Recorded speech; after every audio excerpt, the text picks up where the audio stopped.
Today, I want to talk about a skill that goes far beyond learning harder or working longer. It is not about effort. It is about awareness, a kind of early sensing, not mysticism, not luck, but the ability to feel change before it becomes obvious. Bruce Lee talked about this idea often. He called it listening to the wind. What he meant was simple, but incredibly powerful.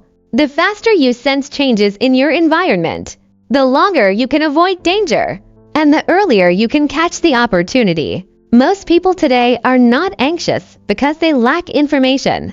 They are anxious because they are drowning in it. Endless news, endless data, endless opinions. And somewhere in that flood, they lose the ability to tell what actually matters. They miss the small signals that quietly point toward the future. Signals that are vague. Signals that feel unimportant. Signals that might even sound ridiculous at first. Let me give you an example. Around 2010, imagine a friend telling you something strange. He says he notices people spending more and more time swiping on a small phone, watching short, random videos over and over again. Your reaction would probably be simple dismissal. What is the point of this? Why would anyone waste time like that? At that moment, this was an extremely weak signal, almost laughable. But it was quietly revealing a deeper truth. Human entertainment was shifting, moving away from long-form content towards fragmented experiences. The people who sensed this early did not do it by collecting more data. They felt an invisible shift in how attention itself was moving. This is the core of listening to the wind. It is not about chasing strong signals. Strong signals are already obvious. Everyone sees them. Everyone talks about them. By the time something is loud, it is already late. The real difference comes from whether you train yourself to notice the weakest signals, the ones that hint at structural change. Bruce Lee said, "Be like water. Flow, adapt, respond." That idea matters here more than ever. Weak signals rarely look important. They sit at the edges. They whispered instead of shouting. So from this point on, forget everything you think you know about information gathering, because the way you've been taught to pay attention is probably blocking your perception. The first reason we fail to notice weak signals is our obsession with total clarity. Deep down, we want everything to be clear. We want full data, complete control, no uncertainty. But this desire is actually the enemy of early sensing. True weak signals live at the edges of attention, not at the center. The harder you stare at one focal point, the more blind you become to what is happening around it. Psychology calls this inattentional blindness. You may know the famous experiment. People are asked to count basketball passes while they concentrate. A person in a gorilla suit walks straight through the scene. Many people never see it. They are looking very hard, yet they miss the most unusual things in the room. Markets work the same way. Your central vision focuses on stock prices, earnings reports, and headlines. These are strong signals, but weak signals appear in your peripheral vision. Small customer complaints that no one discusses. A strange phrase an executive keeps repeating in meetings. A once active niche community that suddenly goes quiet. To sense weak signals, you must deliberately blur your focus. When you consume information, do not rush to the conclusion.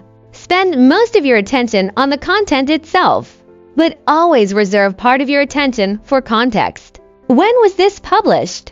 Who is arguing against it? Who is strangely silent?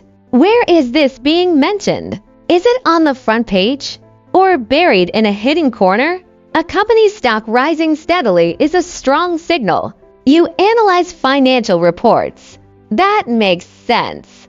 But blurred focus notices something else. The turnover rate of key employees suddenly jumps within a single month. The data is buried in an obscure forum that almost no one reads. The conclusion is not to ignore financials. The deeper logic is simple. A strong body cannot survive if its soul keeps leaving. That is the first shift. Learning to see less clearly in order to perceive more. The second reason we miss weak signals is that our mental filters are built on past success. We trust what worked before. We protect it. We defend it. And anything that does not fit our existing framework gets filtered out almost automatically. Weak signals feel weak for a reason. They challenge how you see the world. A weak signal is rarely a single point. It is not one event. It is a line, an invisible structure that is slowly eroding. What truly matters is not that the content is changing. What matters is that the structure beneath the content is changing. Think about standing on a bridge. Strong signals are easy to see. Cracks on the surface, rust on the steel. Those are obvious. But the invisible structure is below the bridge. The water underneath suddenly starts flowing faster, more turbulent, more aggressive. The bridge may still look fine. Nothing has collapsed yet. But the forces supporting it have already shifted. This is why we need to move from event-driven thinking to structure-driven thinking.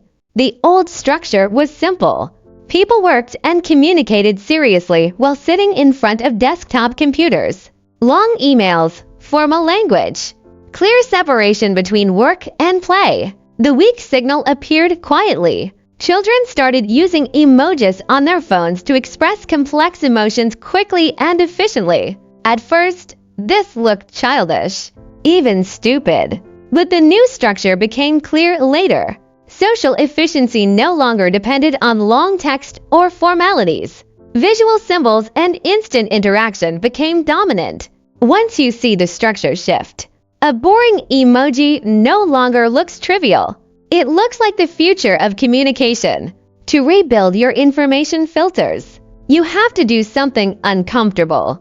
You must give the highest priority to information that feels wrong, awkward, unreasonable, hard to accept. Bruce Lee said, "Empty your cup so it can be filled." Your cup is your confidence in past successes. Whenever you encounter information that triggers a reaction like "this will never work," or "this makes no sense," isolate it. Mark it mentally as high risk and high reward. Your training is simple. From time to time, deliberately seek out 3 trends that make you uncomfortable. Not trends you dislike. Trends that challenge your definition of what is correct and what is coming next. Do not judge them. Do not argue with them. Just record them. Then reflect on how they might disrupt the invisible structures you currently rely on. This becomes your weak signal reserve. So far, we've talked about blurred focus and structural sensing. Now we move to the highest level of listening to the wind, turning your body and your subconscious into an antenna. Weak signals are not just data points. They are atmosphere, collective emotions, a subtle flow of energy that moves through groups, markets, and environments. The most important weak signals are often received first not by logic, but by irrational resonance. You need to understand this clearly. Intuition is not random. It is fast pattern recognition happening below conscious awareness. Modern cognitive science calls this embodied cognition. Thinking does not happen only in the brain.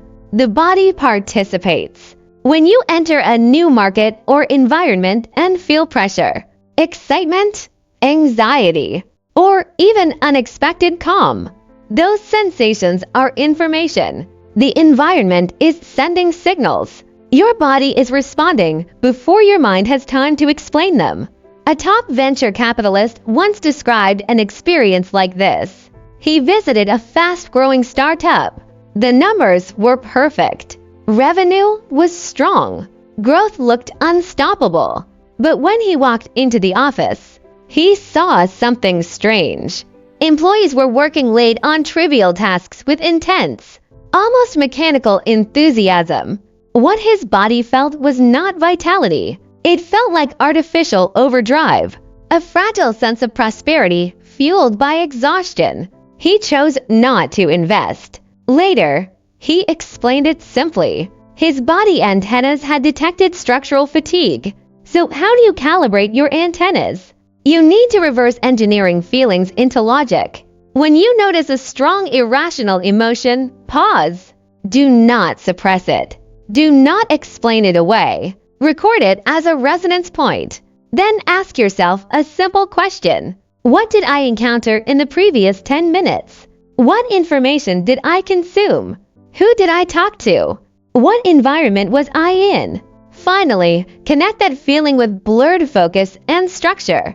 For example, I felt anxious because in a meeting my manager casually mentioned trying a new tool for handling customer feedback next month. Now ask the deeper questions. Does this hint at a structural change in how our core process works? Only when bodily sensation meets objective context can intuition become prediction.